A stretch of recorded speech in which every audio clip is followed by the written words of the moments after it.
Hello, everybody. The Quiet Atheist here. Now that my wife is at work and my kids are at my sister's house doing the whole Easter thing, I thought that I would take it upon myself to make a video today for you guys. And it's going to be an Easter special. There was a video that was made towards me a while back that I never really felt the need to respond to. Because the individual in that particular video had nothing but insults, and I never really responded too well to those kind of videos. But there's a few of you out there who have pointed out that I basically need to respond to this video, and I was a little reluctant, but I decided to take it upon myself to respond. And this is going to also be a Easter special to Inventor Gorilla. Yes, you, Inventor Gorilla, since you had a problem with that video that I made. And before I get started with this whole thing, I want to let everybody know that all videos relevant to this particular video that I'm making right now will be provided in the description below for you all to check out. Now, it has come for me to change my approach to things. I'm going to be changing my approach to a lot of things, Inventor Gorilla. In other words, I'm not going to be so quiet anymore. The Quiet Atheist is still going to be around, that's my name, but I'm not going to be so quiet. I'm not going to be so shy. I'm going to be a little bit more confrontational. In fact, a lot of my subscribers have been telling me that I need to be a little more aggressive, if you will. And that is basically what I'm going to do from here on out. But I wanted to get to your video, and I've been listening to that particular video. Believe me, I have it bookmarked, and I've been listening to it for the past couple of days, and it's really bugging me. And today I felt compelled to respond to that video, IG. And this is what this video is basically going to be about. Now, you obviously have a problem with that particular video I made. And naturally, a lot of Christians will have a problem with that particular video I made. And that's just obvious. But there's some things that you never really listen to about what I had to say. Now, I may or may not have said some things correctly. They might be incorrect, and that may be, but, I wanted to dive into this little situation a little bit more, so that way, hopefully you can understand where I'm coming from, and hopefully you can understand why I dislike religion so much. You said in your particular video, along with calling me stupid and along with calling me all these names and mocking me and everything, that religion needs to be protected in these schools. Well, the founding fathers didn't see it that way. There should not be any type of religion in schools, period. And don't get me wrong, before you jump the gun, don't get me wrong. Kids have a right to pray in schools, okay? Kids have a right to do their thing. They have a right to have their religious clubs. Fine, after school and everything, so on and so forth. But there are a lot of individuals out there that totally proselytize the other kids, teachers, other kids. And when these young kids refuse to participate in their little debacle they got going on here, they get discriminated against. They get bullied. They get put in these uncomfortable situations. I have read stories about young kids running home after school crying to their mothers because of other kids telling them that they were going to go to hell because they didn't want to sit there and pray with them.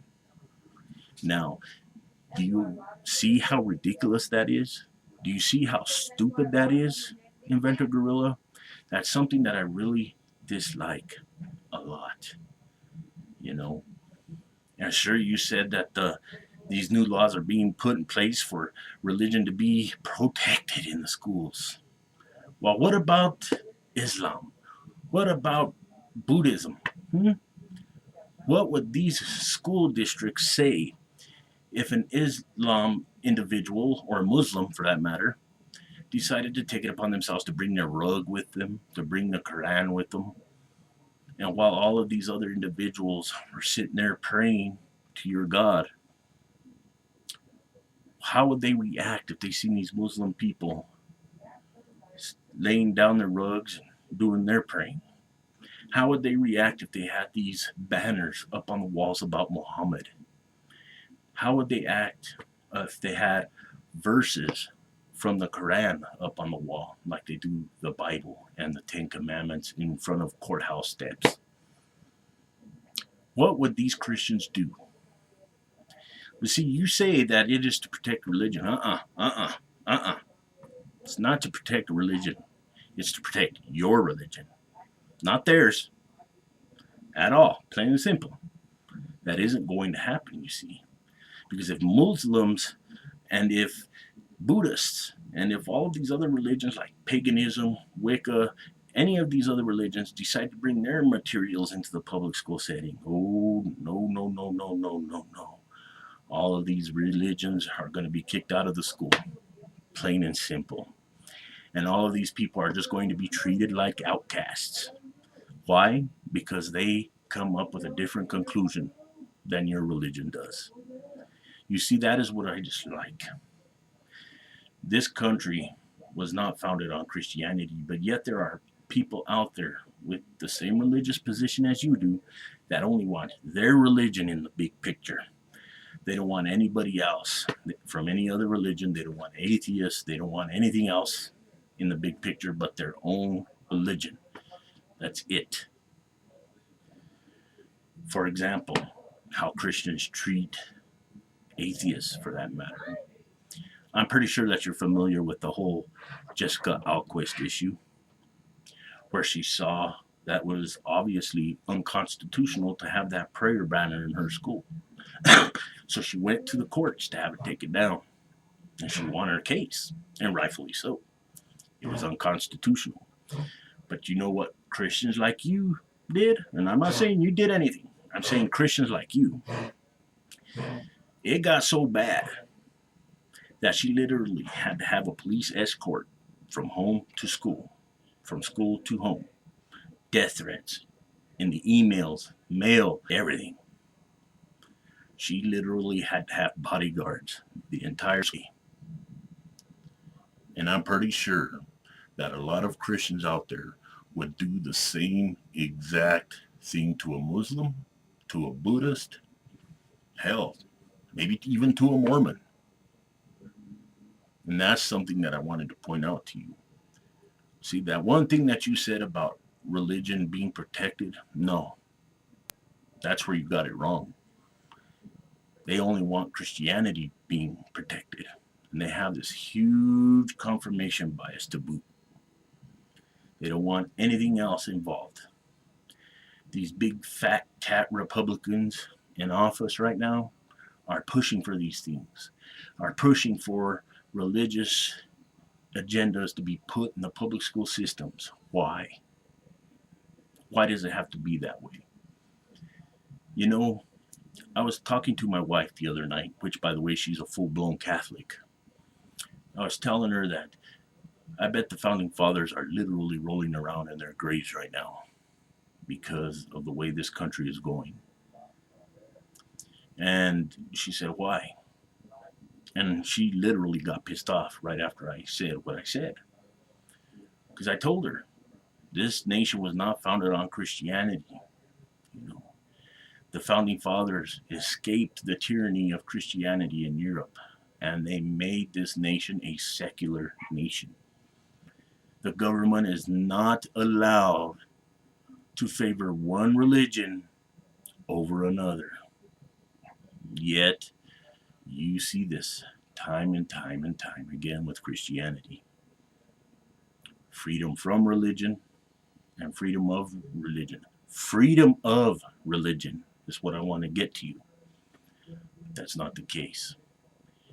You don't see any Muslims doing what they're doing in this country in public schools. You don't see Buddhists doing what they're doing in these public schools in this country. Plain and simple. And that's why I have so much hostility towards Christianity. You can call me all the names you want. You can call me any name you can think of. Anything but anything. I don't really care. But the fact of the matter is, this is a serious situation. If these people were discovered that they were Muslims by Christians, These Christians are obviously going to bully them. They're going to harass them in public schools to the point where they either move away or they literally commit suicide. Inventor Gorilla. And the same goes with atheists. And speaking of those things, there's some very good videos I want you to take a look at. And I'm going to list them in the description down below as well, along with everything else that I'm going to put in there, because I want you to pay attention to what's going on there, And before I go, I want you to know that like I said before, you can call me anything you want. You could call me any name in the book. I don't really care. But the fact of the matter is, this is a serious situation, and you really need to look at everything and stop looking through a toilet paper roll and only seeing what you want to see without paying attention to what's around you. Because I have seen a lot of people like you before, and I have a few things to say, but I'm not going to go that route. That's not me. I'm not going to sit here and say a bunch of shit just to start a fight or an argument or whatever. But I tell you what, I did respond to you. I'm not afraid to respond to you. And I'm pretty sure that there are a lot of your followers who are going to come to my channel and call me names, call me pussy, call me this, call me that. But it is what it is, whether you like it or not. And that's the way that it is. Bottom line, Christianity thinks that it can get away with a lot of things in this country. And the sad thing is, it is getting away with a lot of things. Because when it comes to other religions, or when it comes to atheists, everybody else is just out of the picture. There's no equality in any way, shape, or form. I can guarantee you that right now. If my son, a future astrophysicist, decided to take it upon himself to start an atheist club in his high school, here in Texas where I live, in the Bible Belt, I wonder how long he would last in that school. I would give it maybe 2 days. And that, Inventor Gorilla, is how Christianity is.